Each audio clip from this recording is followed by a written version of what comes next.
Fala pessoal, sejam muito bem-vindos a mais um episódio do TurboCast. Hoje eu tenho o prazer de receber um grande amigo, o famoso MacGyver Capixaba, especialista em IA, tecnologia, conselheiro de empresas, mestre de obras, gestor de real estate, short rental. Seja bem-vindo, Rezão Conago, para esse papo incrível. Hoje cai tudo, é ao vivo, é assim mesmo, não tem corte, não tem nada não. Vai ser um papo muito bacana, espero que vocês possam aprender como usar todas essas skills para alavancar o seu negócio. Para começar, não poderia ser diferente. Rezão, quem é o Renzo Conago no mercado em 30 segundos? Obviamente pode estender um pouco mais aí. Em 30 segundos? Pô, o Renzo Conago é o cara da boa prosa, pô. A gente chega, troca uma figurinha, encontra oportunidade e endereça ações, geralmente em tecnologia, inovação e negócios, né? Boa. Primeira pergunta é sempre mais polêmica, depois a gente vai para uma coisa mais leve. Que tipo de profissional vai sobreviver a IA? Ah, o curioso. Mas o curioso executor, né? O curioso é efetivamente curioso, né?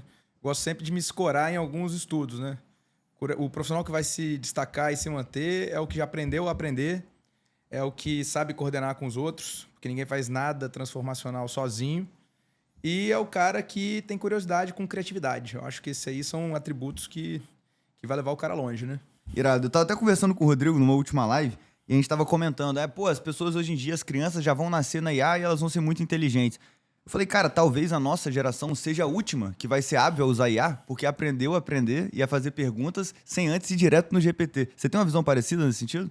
Ah, acho que sim. Eu tive uma aula com um cara que eu admiro muito, que é o Walter Longo, e ele soltou uma que eu gostei muito, que é assim, pela primeira vez a gente vê uma tecnologia que chega e ela não é melhor explorada inicialmente pelos mais jovens, mas sim pelos mais experientes, porque não é mais sobre você ter a Early habilidade... adopter, né? Exato, e também não é mais sobre a habilidade tecnológica, mas sobre fazer boas perguntas. E para você saber fazer boas perguntas, via de regra, você é uma pessoa com repertório. E repertório pode vir com noites em claro estudando muito. Nós estamos de frente aqui com essa pessoa, né? Que a gente sabe que o André, de meia-noite às 6 da manhã, ele está lá processando, né? Ou então com o tempo, né? Que o tempo vai dando ali repertório, né? Acho que repertório é uma palavra que é muito importante hoje em dia, né? As pessoas têm que ser interessantes e não necessariamente interesseiras. Incrível. E o cara que não sabe fazer boas perguntas nunca vai conseguir fazer bom uso de IA, não é isso? É aquela história, né? Curso de engenharia de prompt, curso de... Enfim, vai ter um monte de coisa aí para ser vendida nessa seara, mas no fim do dia você tem que entender o problema e saber fazer boas perguntas para endereçá-lo. Mas, Rezão, cara, você teve experiência em vários setores, né? Você trabalhou no setor público, no setor privado, no terceiro setor. Como que essas diferentes experiências, aí voltando no repertório, te ajudaram a construir a visão de negócio que você tem hoje? Boa. Cara, eu acho assim, pluralidade é uma palavra muito importante quando você quer construir coisas inovadoras, né? Você vê aqui o próprio exemplo aqui da Turbo, né? Tem uma diversidade bacana aqui dentro, isso é uma coisa que brilha meus olhos, porque você vê diferentes visões sendo colocadas na mesa em prol de um desenvolvimento de um bom negócio, de uma boa solução. E eu acho que essa pluralidade de ambientes me trouxe um pouco disso, né? O terceiro setor é um ambiente que você está ali se conectando com pares em prol do seu setor, né? Então, a gente sempre fala defesa de interesse, né? Essa palavra, quando a gente fala defesa de interesse, as pessoas ficam meio na dúvida, né? Mas o empresariado se reúne para defender que aquilo ali seja atendido, né? Então, você tem que fazer construções, você tem que trazer pessoas, diferentes visões para chegar num objetivo comum. E no governo também é muito parecido, né? Você precisa estar sempre desenvolvendo construções, narrativas, né? Como é que você traz aquela solução tecnológica ou aquele projeto, não como sendo uma coisa da sua cabeça, mas como uma coisa que você conseguiu ler o cenário, ler ali os desafios e propor algo que seja bom para a sociedade, que pare de pé financeiramente e que seja um gerador de valor. Mas, e no Brasil, quando a gente pensa em interesses, o pessoal já pensa em corporativismo, corrupção, que não é a visão que tem ao redor do mundo, né? Então, assim, como é que a gente consegue construir uma mudança de perspectiva no Brasil para se a gente tem um grupo de cooperativa ou um grupo de empresários, isso ser visto como uma coisa positiva e não negativa? Olha, a resposta mais ampla seria temos que investir mais em educação, né? Mas eu acho que assim, o nível de maturidade do empresariado ele está interessante, né? A gente consegue ver boas discussões acontecendo, ao menos aqui no Espírito Santo, que eu acho que é exemplo para o Brasil dessa, vamos dizer assim, paz institucional, de ter agendas comuns entre empresário e governo. Pô, a gente acabei de receber a notícia aqui que o Fundo Soberano do Espírito Santo está entre acho que tem uns 3 melhores do mundo, alguma coisa assim, da América Latina, o melhor da América Latina. Enfim, depois a gente bota aqui os detalhes, né? Mas assim, isso eu acho que é um indicador, né? Quando a gente fala de planejamento estratégico, a gente sempre fala de como é que eu vou medir se eu estou chegando no lugar, né?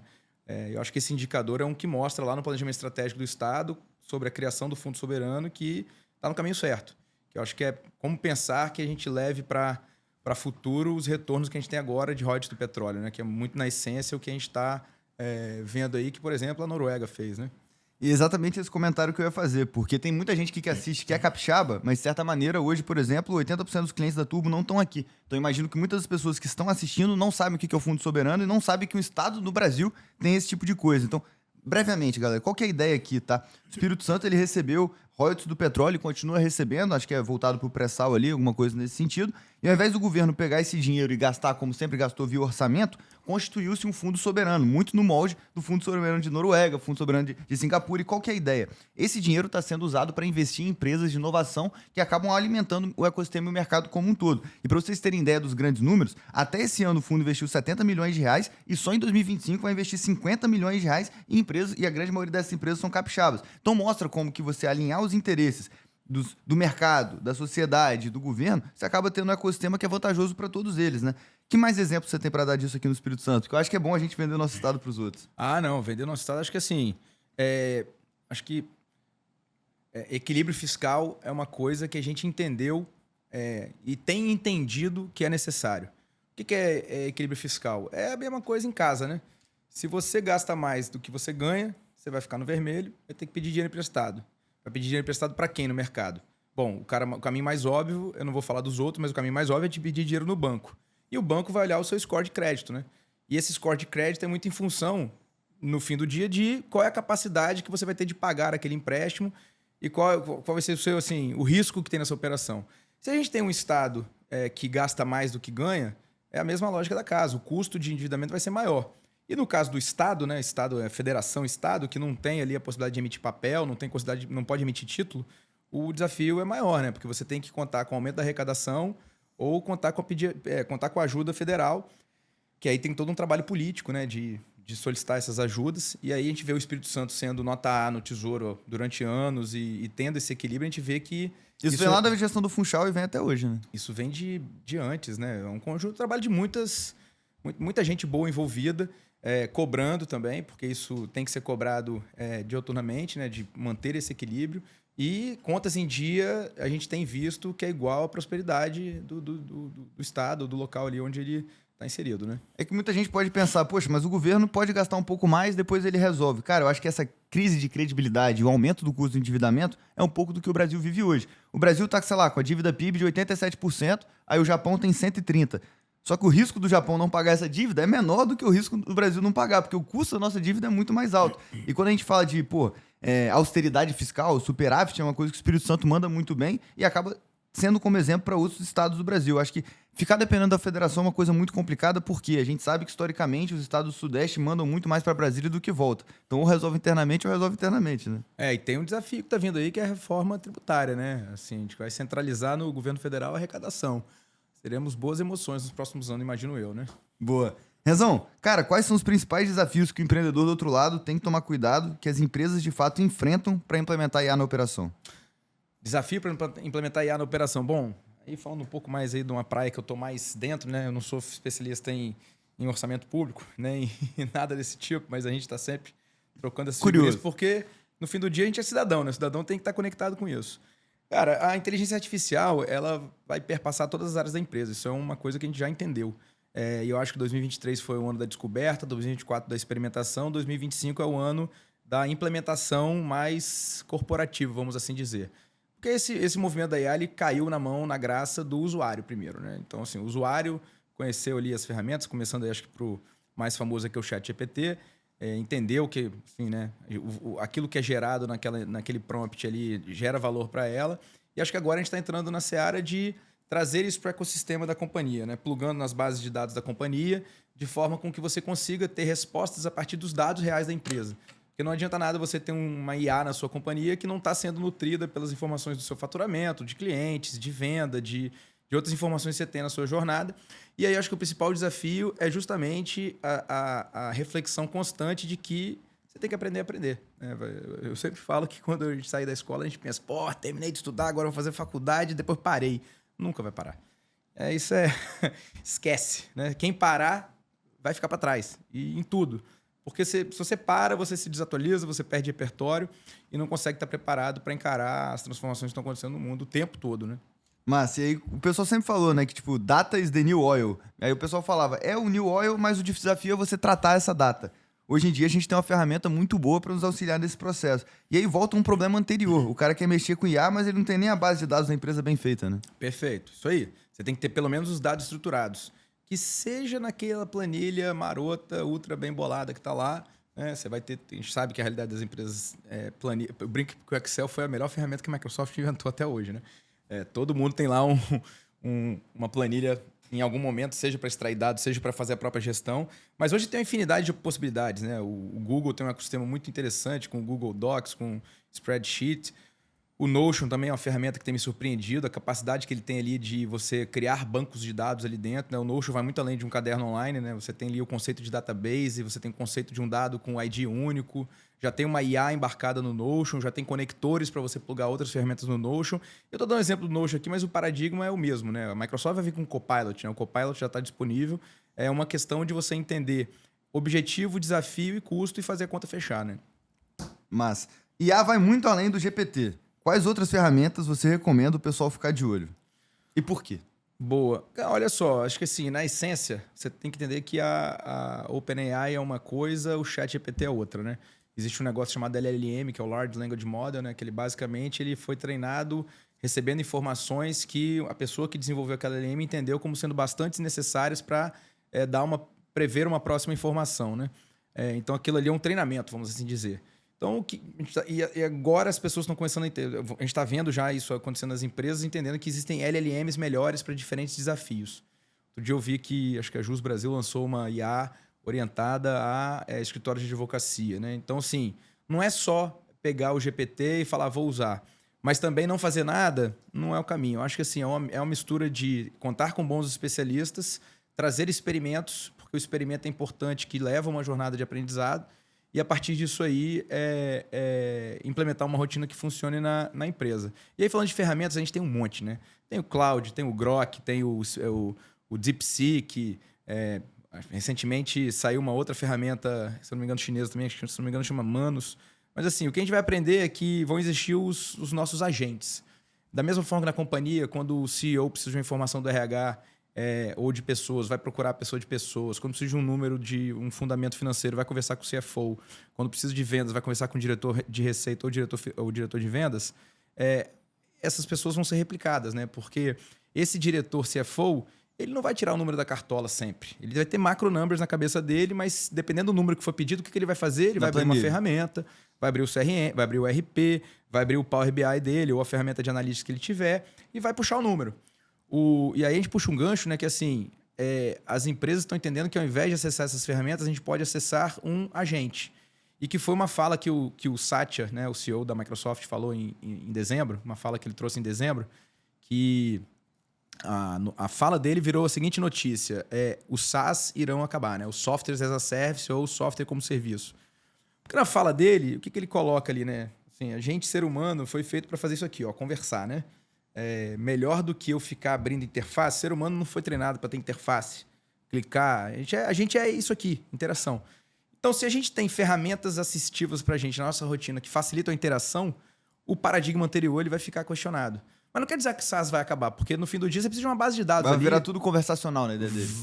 Não é que vai virar tudo conversacional. A fala do site à medida que esses sistemas estão realmente bem implementados, talvez seja melhor a gente investir tempo em criando bons conectores para esse sistema, para facilitar, por exemplo, eu puxar uma informação pelo Teams. Ao invés de eu ficar lá abrindo meu RP, vendo quantas vendas eu tive em janeiro, quantas notas foram emitidas em janeiro, eu vou chegar no Teams e vou perguntar, igual a gente faz no ChatGPT. Olha, eu estou aqui com um desafio de orçamento e eu queria saber se janeiro seguiu a mesma tendência de janeiro do ano passado, se considerando a inflação e todos os dados macro que a gente tem aí já treinados, você considera que foi bem, se fevereiro também foi bem, e se você pudesse para mim fazer uma estimativa de como vai ser março e abril, por exemplo. Porque na realidade o que ele vai fazer é esse racional em cima dos números que ele vai encontrar nesses sistemas. E aí eu acho que a tendência é que cada vez mais a gente vai caminhar para essas interfaces conversacionais. Na prática, eu acho que assim, a gente vai caminhar até para ter um modelo onde tem um microfone na sala de reunião e que ele vai ouvindo em tempo de execução ali, a conversa está acontecendo e já vai trazendo para uma televisão em tempo real os números que respaldam aquilo que está sendo falado na mesa. porque a tecnologia permite isso. Sim. Se eu consigo ter uma tecnologia que tem microfonia satelital, que pega as vozes das pessoas, eu já dou nome a essas pessoas, já sei os cargos dela, eu já caso a demanda. Isso já acontece no Meet, exatamente o que você está falando. Sabe quem é quem, sabe qual que é o cargo, o que sabe, o que não sabe. Exato. Eu gosto sempre de falar o exemplo do Cloud, né? O Cloud Note, eu ando com ele na carteira, de vez em quando eu uso para gravar reuniões, sempre com consentimento das pessoas envolvidas, né? Ele já faz isso, já grava a sua reunião ali, aqui, não precisa ter computador ligado, e você já converte aquilo para IA, já geram os gatilhos acionáveis. E eu acho que assim, a IA tem que vir para ser esse gerador de eficiência, né? Que as empresas querem ser mais eficientes, por mais eficientes que eles, sendo mais eficientes, eles vão fazer mais com menos, vão ganhar vantagem competitiva ou aumentam margem, ou repassam isso para o produto, fica mais barato e você compra dele, né? Do caralho. Galera, o papo hoje vai ser bom IA aqui, mas é porque tem muita coisa pra falar que eu tenho vontade de ficar fazendo mais perguntas de IA. Boa. Cara, você falando de LLM, Large Language Models, e um pouco de como funciona essa tecnologia, as pessoas não têm ideia, elas acham que o GPT ele realmente pensa. Mas no limite ele é como se fosse um brute force, que ele pega as palavras que você tem e fica socando ali pra dizer qual que é a próxima palavra. Como é que funciona mesmo a tecnologia dessa? Tipo, tem 4 palavras, ele fica pensando estatisticamente qual que é a próxima, qual que é a próxima, qual que é a próxima. Ele vai e cospe. O que você tem a dizer de como funciona mesmo? Um disclaimer aqui rápido, tá? Eu não sou formado na engenharia da coisa. Vão ter cientistas que vão falar isso com muito mais propriedade técnica e intelectual, né? Acho que humildade intelectual é um valor importante. Bom, no fim do dia, vamos lá, né? OpenAI vai lá e lança um paper, que era o ChatGPT 3.5. Tudo está disponível na internet aí. Enquanto você estiver aí ouvindo o YouTube ou Spotify, não sei onde é que está isso aqui, você vai digitar no Google, que você vai pesquisar junto comigo o que eu estou falando aqui. Mas basicamente tem um paper que foi soltado lá, que ele falou o seguinte: olha, eu crawleei toda a Wikipedia em inglês, eu fui no Reddit e peguei também tudo que está lá, peguei vários livros e crawleei. Fui também num outro portal, que depois eu boto o link aqui, que ele fala sobre... É um portal que é como se fosse um acervo vivo da internet. E também algumas simulações de conversas humanas e crawleou. O que é crawlear, né? O crawler é a mesma tecnologia que o Google tem para você ranquear, né? O Google ele se diferenciou do Yahoo na época porque o Yahoo era um repositório de sites tagueados. Você cadastrava um site lá e tagueava. Mas isso você fica limitado à capacidade humana. O Google desenvolveu um robô que ele automaticamente ia lendo as páginas da web, entendendo o contexto, e ranqueando, vendo a web semântica ali e ranqueando esse conteúdo. Então, por que a gente fala de SEO, né? Bom, você tem lá uma página serviços, como no HTML ele chama de H1, e embaixo você tem lá um serviço de performance, é um H2. Embaixo você tem lá um serviço de User Generated Content, você vai ter outro H2. Aí você tem lá um gestão de público-alvo, outro H2. O Google entende que dentro de serviço tem esses outros serviços, isso está ligado a um domínio chamado Turbo Partners. Então, quando alguém pesquisar, eu vou indexar dessa forma. E vai depender o quê? A autoridade que você tem. Como é que ele define a autoridade? Número de backlinks. Você tem muita gente falando de você, apontando para o seu site, então ele também vai colocar uma variável a mais. Não vou querer entrar aqui no pormenor de como é que funciona o algoritmo do Google, nem SEO, mas no todo é isso aí. E a OpenAI foi parecida, indexou isso tudo numa base de dados gigante, e há especialistas que falam que o erro foi ter dado o nome a isso de inteligência artificial. O nome deveria ser inferência estatística tendente a 1. E é muito isso que você falou. A união faz Depende, né? A união faz açúcar ou a união faz a força. Então, por isso tem que ter o contexto de memória da sua conversa. Não sei quando você está no ChatGPT, você vê lá memory updated ou memória atualizada, é um pouco sobre isso, né? A depender de qual o seu contexto ali, ele vai sugerir a próxima palavra, que são os tokens, né? Quantos tokens você consumiu? São essas quebrinhas que tem. Mas acho que assim, eu convido todo mundo a ler o paper da OpenAI que criou o ChatGPT 3.5. É uma leitura densa, mas com o próprio ChatGPT você consegue ajuda e ele mesmo te ajuda, te dá os passos ali como é que ele funciona, né? É um famoso chute, cálculo hiperbólico único, técnico e estatístico. Isso aí. Me peça um cronograma que você vai, às vezes, ouvir isso aí, dependendo da complexidade do projeto, caso você não consiga tangibilizar 100% que você vai executar, né? Muito se fala de IA para automatizar processos. Você comentou um pouco da questão da reunião e tal, mas quais outros usos não convencionais de IA você tem para dizer para a galera dar uma olhada aí? Usos não convencionais de IA? Cara, eu tendo a dizer que todo uso de IA é convencional, né? Porque se a tecnologia ela tá ali disponível, pegou e fez, tá dentro da realidade dela, né? Mas tem muitos usos. A McKinsey soltou um paper falando que o impacto da IA vai chegar mais rápido em software, desenvolvimento de software e no departamento de marketing. E é o que a gente tem visto acontecer, né? Robôs de atendimento, criação de trilha sonora por IA, para você não ter que pagar royalty. E isso puxa outra discussão grande, né? Que beleza, você fez uma música na IA, né? No Suno. Testem o Suno, por exemplo. Você foi lá, fez um prompt quero fazer uma bossa nova com pegada de rock and roll, falando da história de Vitória. E aí você vai, né? Vai ter uma música lá criada. Você pega essa música e lança no Spotify. De quem que é o direito autoral da música, né? Essa é uma discussão que vai acontecer e vai depender de cada país, porque as regulamentações estão acontecendo, né, sobre direitos autorais. Né? Você foi lá, treinou uma inteligência artificial com notícias que estão em um portal. Essa IA, se você perguntar para essa IA, ela te responder uma coisa que estão naquelas notícias, essa IA, ela está fazendo um plágio ou ela aprendeu e está te ensinando? Então tem algumas discussões aí que são interessantes, mas eu deixo aí para a turma do direito trazer as respostas. Eu joguei essa pra cima do pessoal da APD, eles também não conseguiram responder muito bem. Isso pra mim só casa com que toda inovação tecnológica vem pra destruir qualquer tipo de regulamentação do mercado. E aí eu não vou entrar nessa discussão aqui, senão a gente abriria um precedente muito grande, mas na minha humilde opinião, ideia não é uma propriedade. Porque se eu tomo de você, ela tá comigo e continua com você. Então não pode ter viés de propriedade. Mas isso aí é uma cena pro próximo capítulo, que a gente vai entrar em libertarianismo, justiça aqui, é uma coisa bem mais complexa. Renzão, com quem que tem que estar o chapéu da IA na empresa? É com o CEO, é com o CTO, é com todo mundo? Como é que você enxerga isso? Boa. Cara, o RH é um cara importante nessa história, que você tem que trazer pessoas com o mindset correto. A TI tem que ser um facilitador, tem que ser um provedor, tem que ser um indutor. Mas, cara, muito dessa IA... do que precisa é a área de negócio, né? Porque no fim do dia você vai fazer prompts em cima de negócios, né? Assim, você tem que entender a seara da companhia. A IA vai ser transversal, isso é um fato. O chapéu tecnológico naturalmente vai estar com o cara de TI, porque provavelmente é o cara que ele cuida dos sistemas da empresa, dos legados e etc, e traz as tecnologias. Vai ser puxada pela área de negócio, porque quem tem a dor é a área de negócio. E para você ter pessoas que entendam esse ecossistema, você tem que ter uma estratégia correta de pessoas. Então, o RH, esse nome RH é até complicado, né? Assim, gente e gestão, que a galera fala. Gente e gestão, people strategy, people success. É a pessoa que cria ali a estratégia da companhia de atrair valores e treinabilidades, né? E, cara, aquele dia que a gente tava na casa do Wilson Calmon lá em Pedra Azul, o Diogo ele comentou uma coisa que é muito bacana. É necessário que a gente perca o controle de IA na empresa. Que a gente tenha tanta gente usando IA que você nem sabe que ele está usando, como está sendo feito, etc. Como que eu, dono de empresa, o pessoal que está escutando aí, pode criar um ecossistema para que a gente perca o controle e todo mundo esteja usando IA o tempo todo mesmo? Perfeito. Olha, a gente pode falar muito aí quais são as chaves, quais são os interruptores aí que a gente tem que rodar para estimular pessoas, mas bolso é um que a gente sabe que, né? Cara, remunere os que trazem coisas diferentes para você, né? Sei lá, cria uma competição interna, um hackathon, né? Hackathon é uma coisa que vocês vão começar a ver. Bota a molecada, quando eu falo molecada no bom sentido, né? Bota o seu time dentro de um ambiente produtivo, de promoção de ideias e coloca o desafio de entrar com um problema e sair com solução. Acho que a IA vai ser um indutor disso aí, né? O hackathon é uma ferramenta, para mim, sensacional. Hackathon é uma ferramenta que ajuda a encontrar boas pessoas, a resolver problemas, mostra que é possível.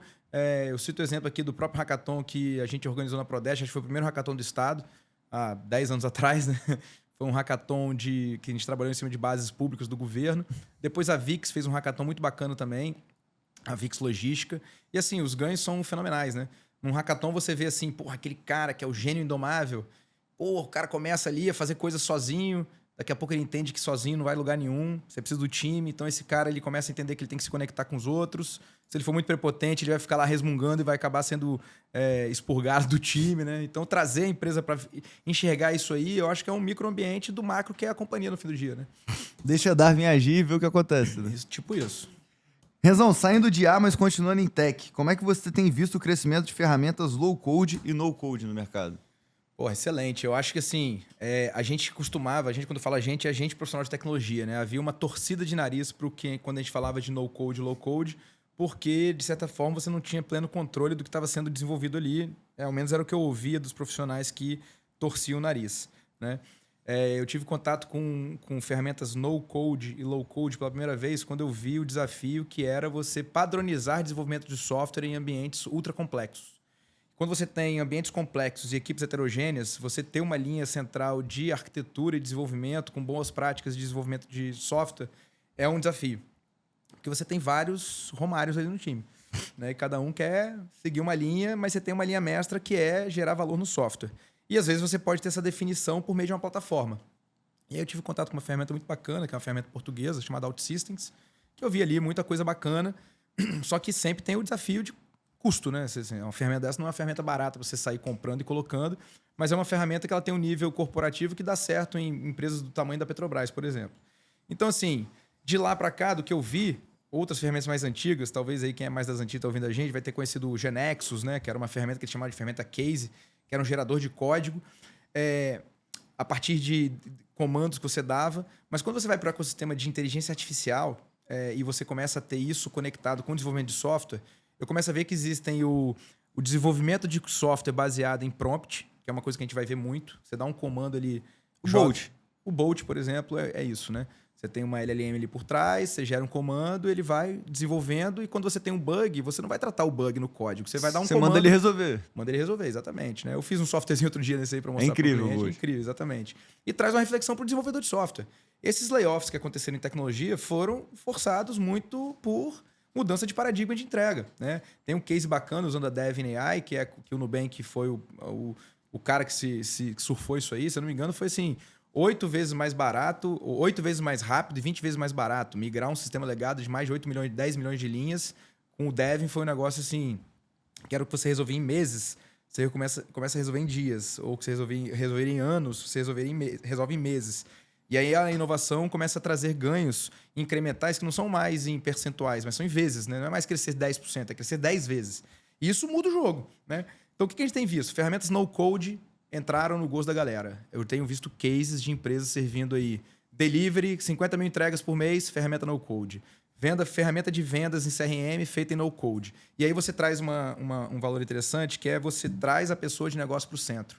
O cara de negócio, e aí falando um pouco da metodologia de entrega de software, né? Quando você tem ali times corporativos, né? Você tem um cara de front-end, você tem um cara de UX e UI, que é o designer ali, que desenha as telas, né? Você tem um PO, que é o dono do produto, que é o cara que organiza as demandas, passa para o cara de UX, que passa para o time de back, de front, full stack, etc. Esse ciclo é um ciclo custoso. Custoso de você conversar, custoso de você demandar, e nem sempre você tem a informação compreendida 100%. Às vezes você tem assimetria, às vezes tem um final de uma sprint, o cara entregou uma coisa que entregou corretamente, mas uma compreensão errada. E quando você sai desse paradigma todo e vai para o paradigma de o cara que entende do negócio está empoderado a ponto dele conseguir desenvolver, isso para mim, assim, é fogo no botijão de... É game changer de uma maneira que as pessoas não compreendem ainda. Exatamente. E aí a gente vai começar a ver isso. Você vai começar a ver solo entrepreneurs... Micro SaaS e pau na máquina. Exato. Bubble, N8N, Flutterflow, vai e volta. Vai embora. O Sam Altman fez uma fala muito tempo atrás que ele falou o seguinte: a gente vai ver a era das $1 billion solo entrepreneur companies, né? Que são as companhias de $1 bilhão de valuation de um cara só, porque ele conseguiu ali passar a visão dele para o produto muito rápido. Que é o desafio. Você tem o vale da morte das startups, né? Muito dinheiro, essas equipes de desenvolvimento não são baratas, né?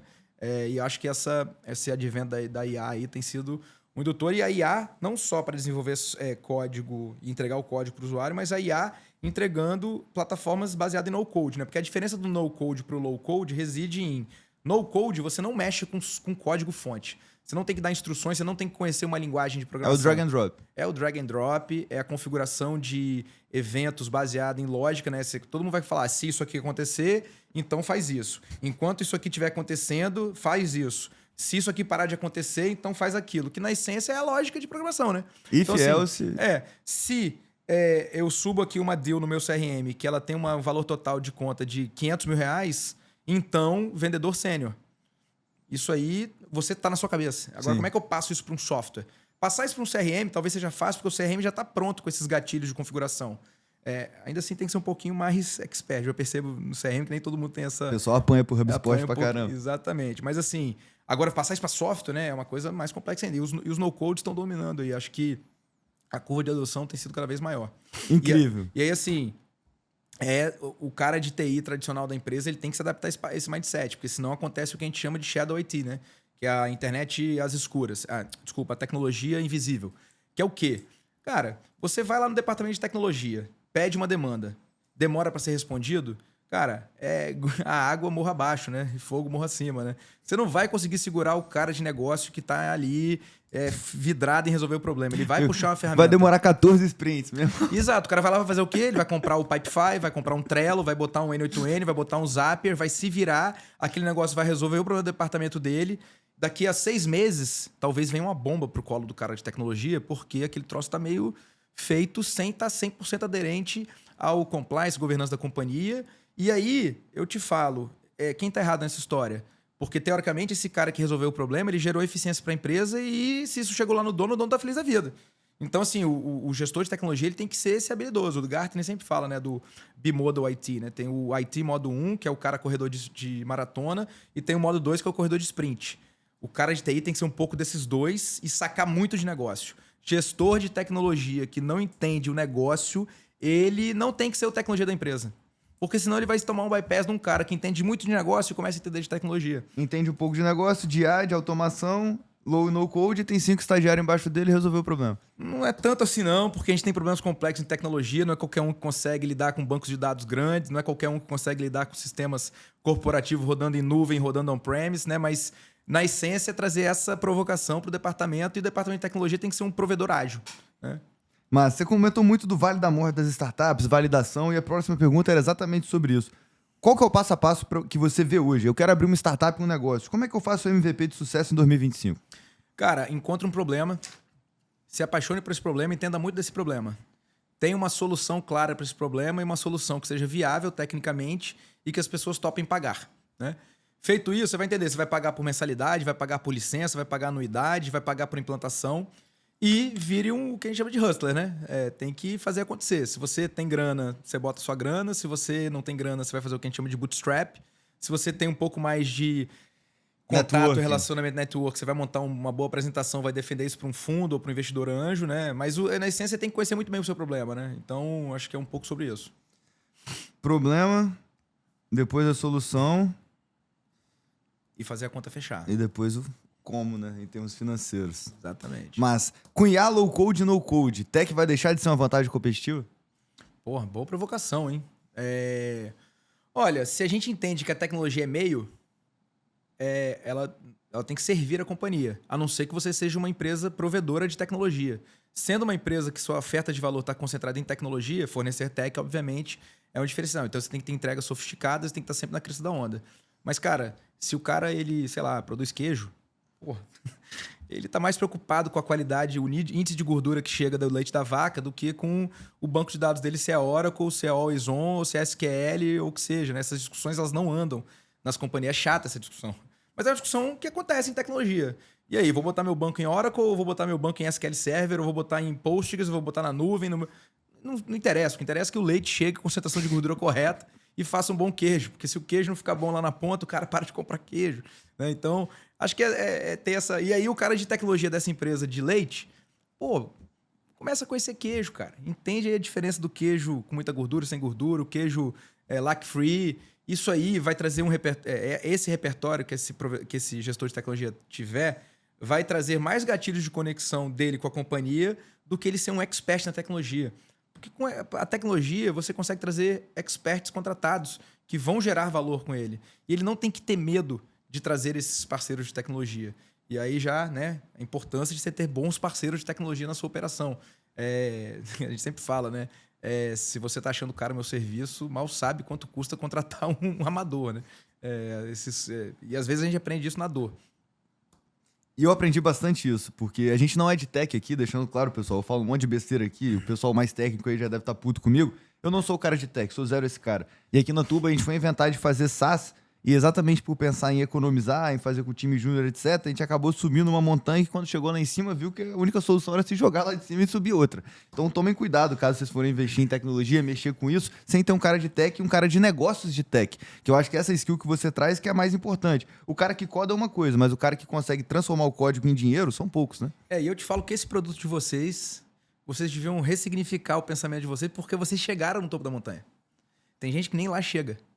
Então, assim... Se chegou, saiba que você pode ter uma experiência de descida da montanha.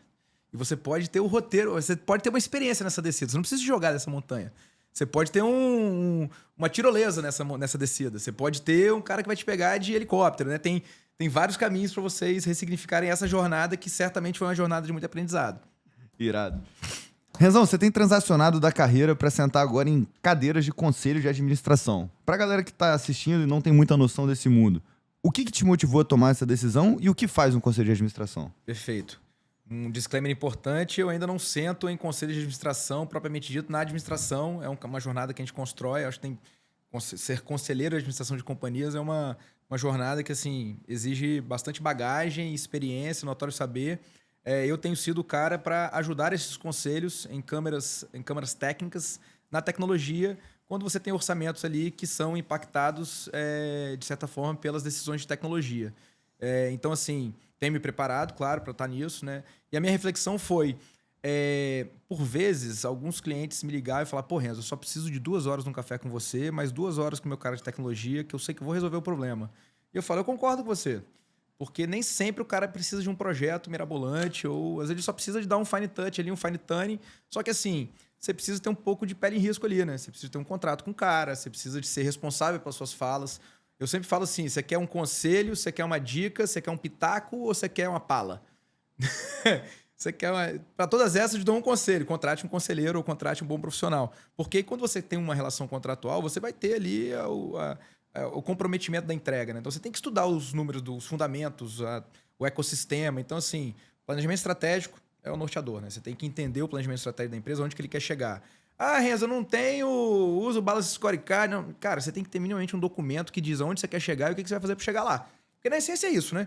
Eu tenho a minha visão, que é meu longo prazo, eu tenho o meu negócio, que talvez seja o meu estilo, como eu faço, eu tenho a minha missão, que é o que eu efetivamente faço, meus valores é o que me norteia, minha visão é onde eu quero chegar, minha carteira de projetos estruturantes ali é o que vai me fazer chegar até lá, e eu divido isso aí nas caixinhas de aprendizado e crescimento, financeiro, cliente, etc. Então, assim, eu entendi que com essa bagagem que eu fui criando, muito tateando negócios e tecnologia, eu poderia, de certa forma, ajudar. E é uma coisa que eu gosto muito. Acho que assim, trocar figurinha com pessoas mais sábias que a gente é muito sensacional, porque você aprende muito. Isso eu aprendi tanto no associativismo, como no governo, quanto fazendo negócio. Reuniões comerciais são, assim... Uma aula sempre, MBA? Sempre uma aula, pô. Você tá indo lá, você tem que agradecer o cara pelo seu tempo e você tem que agradecer de forma, assim, íntegra. E falar, cara, muito obrigado mesmo pela oportunidade de estar aqui, porque aqui eu estou aprendendo talvez mais do que eu tenho mais valor sendo recebido pela pessoa que está levando o conhecimento do que o conhecimento em si que você está colocando. Mas... E aí eu fiz uma formação no ano passado que eu tive uma aula com um cara que falou o seguinte, cara, conselheiro nose in, hands out, né? Nariz dentro e mãos para fora. Você não vai ser o cara que vai botar a mão na massa. Mas você tem que saber o caminho. Tem que estar cafungando tudo. Porque assim, uma coisa é falar o seguinte numa reunião de conselho. Não, vamos montar uma estratégia aqui de crescimento nas redes sociais por meio de user-generated content e vamos converter isso aí no nosso marketplace e vamos aumentar a venda em 20%. Eu falei, tá, calma aí. Seu Instagram tem 5 mil seguidores. Como é que você vai aumentar 20% a venda? Eu só posso fazer essa pergunta porque um dia eu já botei de pé uma estratégia desse tipo. Também já botei de pé uma estratégia de integrar o tráfego do Instagram ou das redes sociais com uma plataforma que faz essa conversão e a gente entende mais ou menos os fundamentos. Então você acaba virando uma opinião qualificada para falar, opa, calma lá, né? Não, né? Peraí, né? Então, assim, porque, cara, o Excel aceita tudo, né? Sim. A gente vai fazer planos mirabolantes. Não, ok, meu custo meu CAC é tanto... Meu faturamento tem que ser tanto. O projeto é crescendo 15% ao mês pra frente e pau. E aquela velha história, né? Pô, esse mercado aí é um mercado de 1 bilhão, né? Pô, se eu tiver 3% desse mercado, eu já tô milionário. Eu falei, tá, me fala alguém do seu setor que tem 3%. Me fala um que tem 1%. Aí você vê, não é bem assim, cara. Pô, falar que você vai ter 10% do mercado é melhor ir do boi aos bifes, né? Assim, vamos em etapas aqui, o que a gente vai fazer. E a tecnologia ela tem que ser esse... facilitador. E existem decisões em tecnologia que são complexas, né? Que envolvem contratação de sistemas de gestão, assim, tem projetos de TI, dependendo do RP que você vai implantar, que às vezes chega a 10, 15, 20 milhões, e se for empresas maiores, mais ainda. E aí, a estratégia de implantação e como você vai fazer as separações físicas ali de decisões, elas importam, às vezes, no resultado final que você vai ter, né? Então, é um pouco sobre isso. E essa do planejamento estratégico me lembra muito de Alice do País das Maravilhas, né? Chega ali pro gato, pô, pra onde que eu vou? Ele pergunta, pra onde você quer ir? Ela falou, não sei. Se você não sabe pra onde você quer ir, qualquer caminho serve. E quando a empresa não tem um planejamento claro sobre o que ela vai fazer, quando vai fazer e quem vai fazer, acaba ficando perdido. Então, voltando nesse ponto, como é que eu faço um bom planejamento estratégico? Cara, eu gosto de fazer bom planejamento estratégico. Primeiro, é bom entender a ferramenta do planejamento estratégico e, assim, não achar que é só aquele troço que vai ficar ali guardado. Entender que é uma ferramenta estratégica da companhia, então é bom você, a C-level, entender como é que ele funciona. O bom planejamento estratégico eu gosto de fazer sempre trazendo uma figura externa da companhia, né? Seja um consultor sênior, seja uma pessoa de notório saber daquele setor e que entenda também de planejamento estratégico. É importante que tenham boas provocações e é importante que se reflita o que se quer do negócio, né? Tem uma pergunta, acho que é do Peter Drucker, né? Que você tem que fazer em toda companhia, né? What business are you in, né? Qual o negócio que você está? VC Mode ou Lifestyle Business, é isso? Não, tipo, pô, qual o negócio da Kodak, né? Pô, será que o Instagram não era pra ser da Kodak? Certamente alguém um dia lá na Kodak falou, cara, esse negócio aqui, ó, câmera digital. A Kodak teve câmera digital. Sim. Por que ela não surfou essa mega tendência do digital, né? Então, assim, pô, o ícone do Instagram no começo era uma Polaroid, né? E a Polaroid, ela é um produto 100% social, né? Porque você tira a foto ali e você mostra para as pessoas. A diferença é que você começou a ter um mural online para fazer isso de forma estruturada. Então, assim, o planejamento estratégico é uma ferramenta que ela precisa ser compreendida e feita com convicção. Não é por convenção. Tem que estar convicto que aquilo vai te ajudar. E para você estar convicto, você tem que imergir no negócio e entender como é que ele funciona. Que seja com um suporte dos N players que a gente tem de suporte no mercado, né? Seja Sebrae, seja empresa júnior, seja Cara, mas faça. Entenda até que vai chegar em um ponto que você vai estar enxergando como é que isso tem te ajudado, né? Mas é aquela história, né? Da mesma forma que quem tem destino, qualquer destino serve, velhos mapas não encontram novos territórios, né? Perfeito. Mudando de pau para cavaco, justificando o apelido aí de MacGyver Capixaba, que o cara mexe com várias áreas diferentes. Como é que você foi parar em real estate agora? Cara, real estate é assim, né? Como a gente tem aquela história, se você tomar muito risco em um lugar, você tem que ser conservador no outro, né?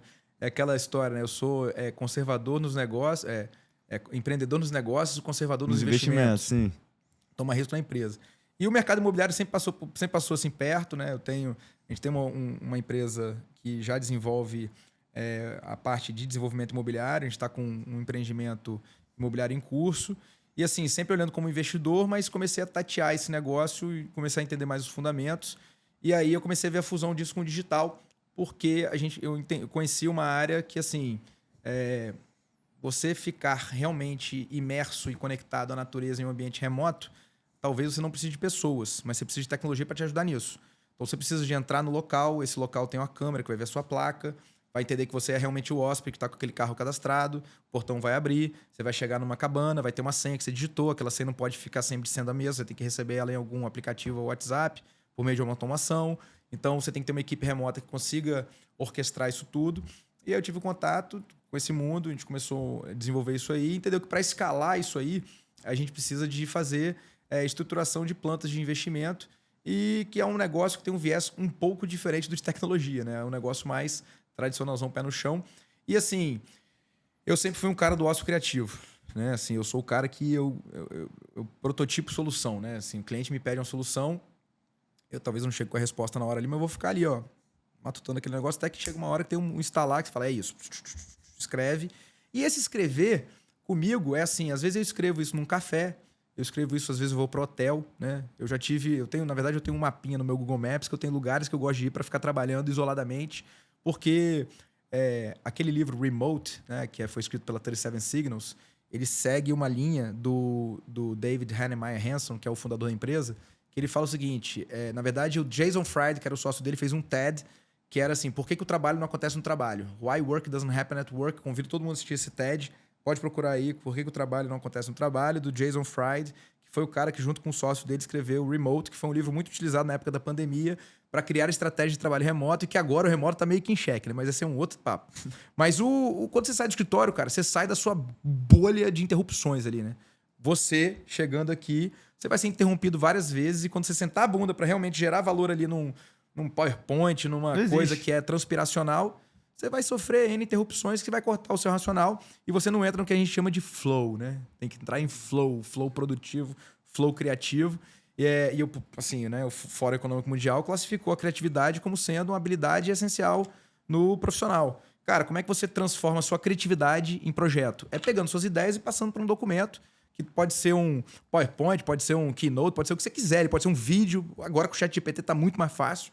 Você manda um áudio pro ChatGPT, já te responde com um plano de projeto e te ajuda na sua criatividade. Faz o business plan, o Excel, faz tudo. A Neo Creativity, né? Dependendo de como eu treinar meu bot aqui, ele vai ficar mais criativo que eu, porque as conexões estatísticas que ele vai fazer talvez sejam maiores que as minhas sinapses nervosas, né? Mas não, acho que isso não vai acontecer, não. Mas então, assim, esse lance de você se desconectar, e aí eu encontrei as cabanas conectadas com a natureza. Aquilo ali, assim, cara, é a natureza em destaque e aquilo te ajuda a ficar mais tranquilo. Então, porra, é um pôr do sol maneiro, é o barulho de uma cachoeira, é o canto de um pássaro, que às vezes você não observa no distúrbio constante que é a vida no meio urbano, né? E aí eu comecei a ver como é que escala essa experiência para a sociedade.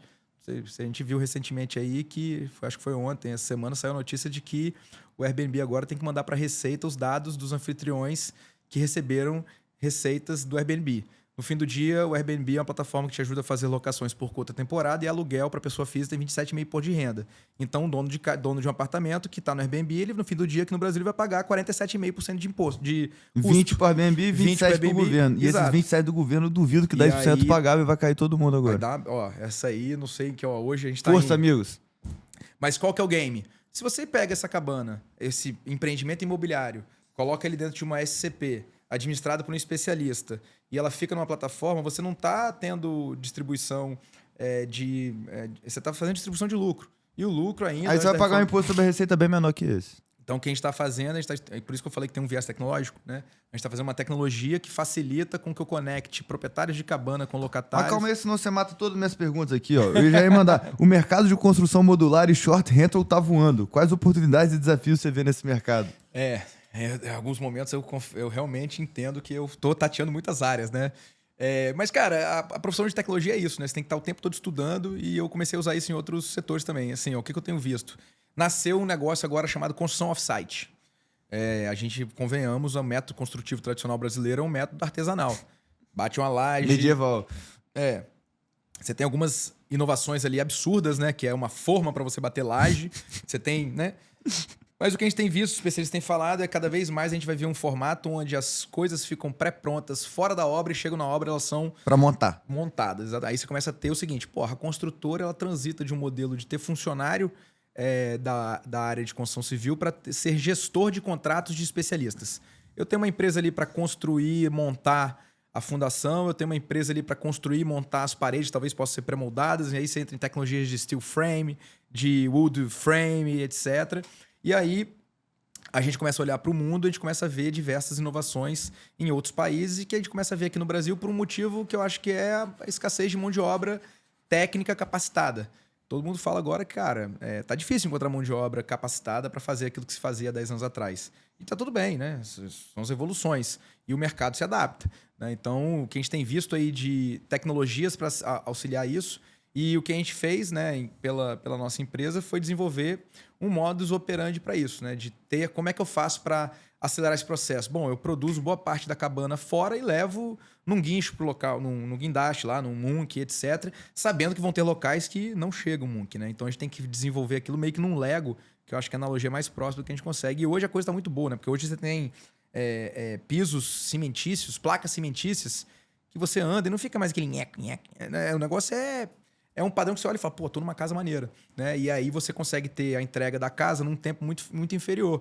E você que está vendo isso aqui agora também, se você pesquisar isso aí, daqui a pouco a mídia social vai começar a te bombardear, vai aparecer para você aquela casa da Amazon que o cara comprou pela Amazon e produziu em um dia, né? Ela chega desmontável, você abre, tem um vídeo viralizado aí, então a gente já consegue... A China já está fazendo casa pré-moldada para chegar aqui na porta da sua casa, acho que é $8 mil.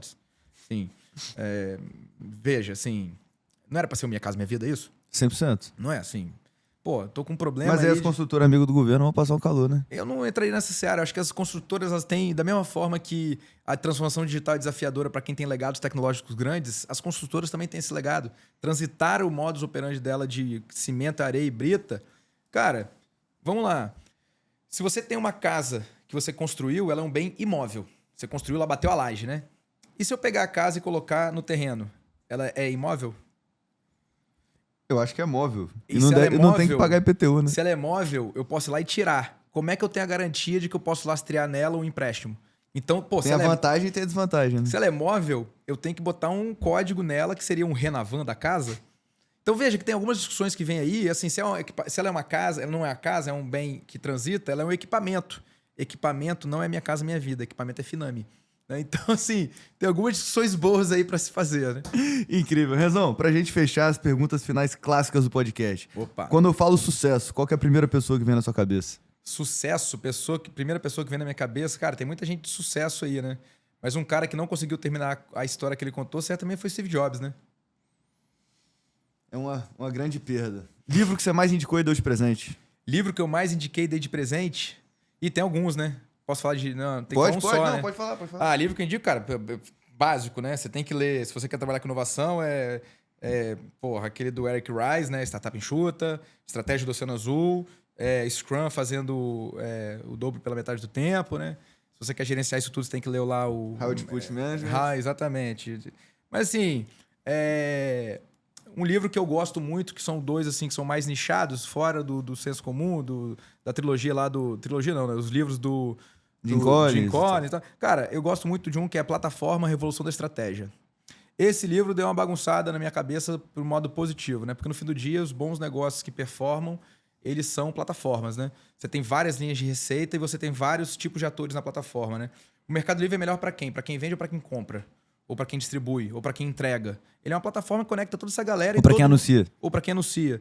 Toda essa galera tá ganhando e quando você fala de plataformização de negócios, você tem uma... Ali você tem, às vezes, até que fazer uma transformação digital no seu negócio, né? É o próprio Facebook, né? Facebook o usuário não paga nada, né? Facebook, LinkedIn, esses games todos. O livro fala sobre, acho que as 10 marcas mais valiosas do mundo, 6 são plataformas, né? Lugar que você não foi e quer muito ir. Lugar que eu não fui ainda e quero muito ir. Tô pensando aqui. Tem nenhum lugar do mundo, país, você Tem não... vários, então, pô. Eu tô pensando qualquer um, né? Porque só pode ser um, né? Pô, o Japão. Japão não fui ainda. Japãozinho aí. Japãozinho, Queria muito, mas, porra, uma viagem difícil. Passagem Longa, também, caro. Exatamente. Ele não consegue ficar mais de uma semana fora, não tem como ir pro Japão. Verdade. 3 conselhos pro Renzo de 15 anos. Cara, estude mais. Apesar de eu gostar muito de estudar, acho que eu estudei pouco quando eu tava na escola. Mas assim... Eu acho que o conselho que teria dado pro Renzo faça engenharia, não faça o curso que eu fiz, né? A engenharia acaba dando uma... A engenharia é diferente. A engenharia forja o cara, né? Passar de cálculo e álgebra linear é um negócio que, né? Não é cara, eu bato muito nisso. Eu sou uma das pessoas que menos valoriza a faculdade, tá? Eu sempre falo pra galera aqui, tá fazendo faculdade? Larga que isso é uma perda de tempo. Agora, o cara que faz engenharia no Poli da vida, meu irmão, esse cara aprendeu a se fuder e resolver problema. Alguma coisa ele aprendeu, então você vai e contrata ele. Eu gosto muito de engenheiro de produção. Engenheiro de produção é uma formação maneira, que forma número e forma gente, assim, 2 em 1 ali, né? Boa. Pra fechar, frase da semana. Frase da semana, trabalhar dá trabalho, pô. Trabalhar dá trabalho. Renzão, muito obrigado. Papo irado, não vou derrubar a garrafa de novo. Galera, se você gostou desse conteúdo, não deixe de curtir, comentar e deixa aqui embaixo a próxima pessoa que você quer ver aqui do lado no TurboCast. Tamo junto, bora vender e vamos com tudo.